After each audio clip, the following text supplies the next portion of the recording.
আসসালামু আলাইকুম বন্ধুরা।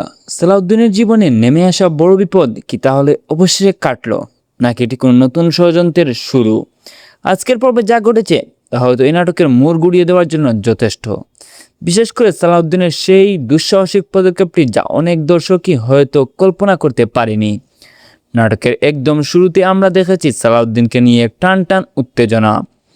মেম্বার এবং তার সাঙ্গপাঙ্গরা সালাউদ্দিনকে আটকে রেখে গাড়ি নিয়ে এদিক ওদিক ঘুরছে।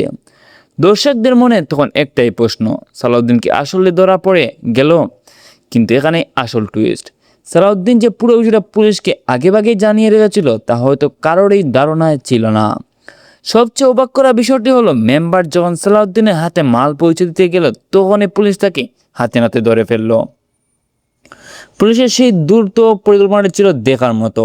তারা সালাউদ্দিনকে ব্যবহার করে মেম্বার এবং তার সহযোগীদের যে ফাঁদে ফেলল তা সত্যি অসাধারণ। আপনারা কি খেয়াল করেছেন সালাউদ্দিনের সেই সাহসী সিদ্ধান্তের কথা? নিজেকে ঝুঁকির মুখে ঠেলে দিয়েছে কিন্তু পুরো মাদকের সিন্ডিকেটটা দড়িয়ে দিয়েছে। তবে এখানে একটা প্রশ্ন থেকেই যায়, মেম্বার এবং তুষার জেলে গেলেও এই সনদের মূল হতা কি শুধু তারাই, নাকি নৈপথ্যে আরো বড় কোনো ক্ষমতা কাজ করছে? এরই মধ্যে বাড়ির ভেতর দিয়ে অন্য এক নাটক শুরু হয়েছে। সম্পদের ভাগাভাগি এবং স্বর্ণের গহনা নিয়ে মইন ও মিমের কথোপকথন আমাদের চিন্তার খোরাক জোগায়। মিম যেভাবে সোনার গহনা উদ্ধারের কথা বলছে তা কি আসলেই সম্ভব? আর মইনের ওই অস্বস্তি কি কেবলই বইয়ের কারণে, নাকি মইন এমন কিছু জানে যা সে গোপন রাখছে?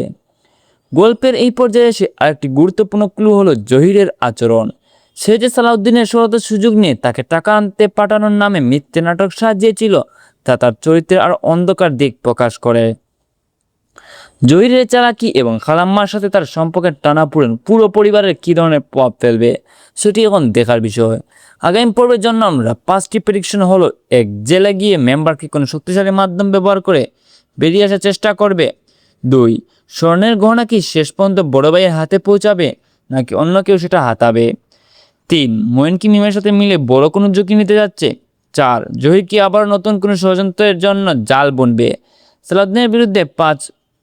আমেনা কি সালাউদ্দিনে কি এই নতুন শতকের জীবনের পাশে অবিচল থাকবে, নাকি আবার নতুন কোন বিপদের আশঙ্কা রয়েছে? আমার মনে হচ্ছে স্বর্ণের গহনা রহস্যই হবে আগামী পর্বগুলোর মূল কেন্দ্রবিন্দু। আপনার কি মনে হয় সালাউদ্দিন কি এইবার পুরোপুরি নিরাপদ, নাকি মেম্বারের অনুসারীরা প্রতিশোধ নেওয়ার জন্য মরিয়া হয়ে উঠবে? পুরো এপিসোডের কোনো মুহূর্ত আপনার সবচেয়ে বেশি ভালো লেগেছে, আর আপনার মতে প্রতি পর্বের সবচেয়ে বড় টুইস্ট কি হতে যাচ্ছে? কমেন্টে আমাদের সাথে শেয়ার করুন। প্রতি পর্ব বিস্তারিত বিশ্লেষণ এবং প্রতি এপিসোডের সব প্রেডিকশন পেতে চ্যানেলটি সাবস্ক্রাইব করুন। সত্যের মৃত্যু নেই নাটকের প্রতি মুহূর্ত জানতে আমাদের সহায়তা করুন। আল্লাহ হাফেজ।